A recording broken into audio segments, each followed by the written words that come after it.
So how do you check how many calories you burn on the iPhone? Let's get started.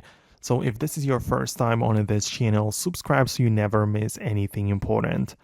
Well, what you need to do is on the iPhone, go to the apps view and look up the fitness application. It's called Fitness. It's like this black icon with these colorful rings on it. And in there, you can track your calories burned and all of the activity things, right?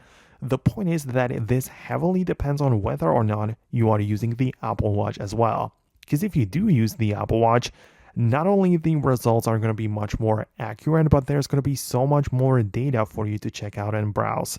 Because without the Apple Watch, your iPhone will also try to show you some calories burned, but it's not going to be so accurate, right? That makes sense. But also, perhaps you don't have your phone with you at all times, so it doesn't know how much you move throughout the day, whereas the watch is likely worn throughout the whole day. So that's like a difference. But at the end of the day, this is the app where you need to check it out and browse it like that. So it's like the red circle, the red ring, and you can see how many calories you burn.